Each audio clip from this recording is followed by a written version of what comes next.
Okay, so imagine this. You're maybe thinking about making a nice, healthy stir fry or perhaps a quick salad for lunch. You reach for some tofu, and then you see this headline pop up, right? Claiming that cold tofu, 어떤 yeah, the kind you might just cube up and toss in, could actually be harming your health. Talking about chronic inflammation, it's kind of a shock, isn't it? So that's exactly what we're tackling in our deep dive today. Is cold tofu really a hidden health hazard?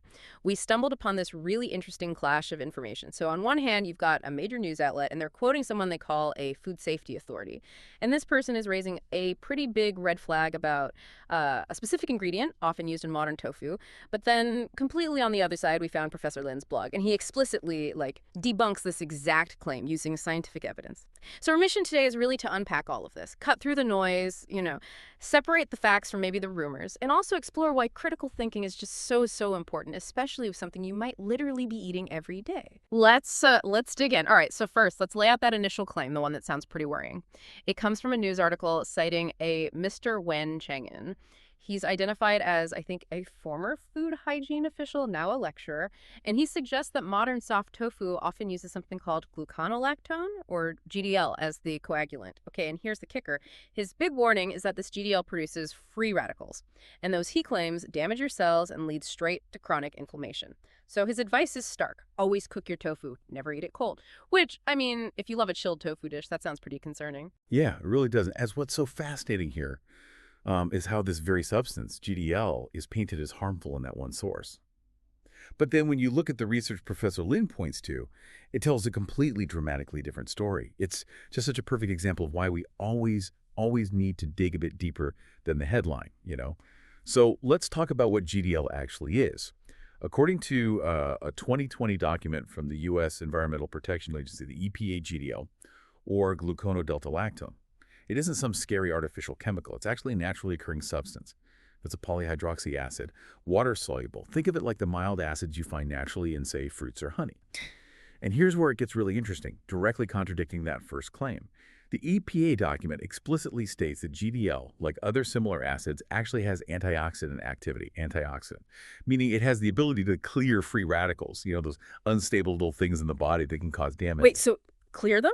Not produce them? Exactly. It fights them. It neutralizes them. Yeah. So it directly, fundamentally contradicts that initial claim that it produces free radicals. Wow, okay, that's a complete 180 from the warning.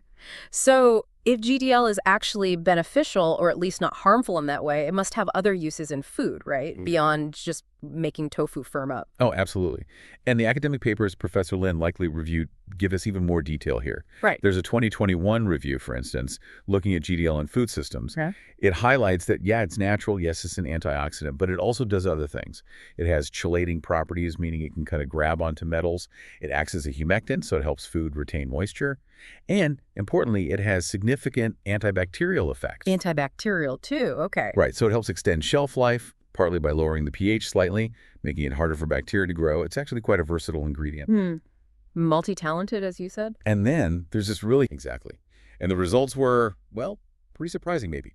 The tofu made with GDL showed the highest protein digestibility. Meaning your body can use the protein better? Precisely.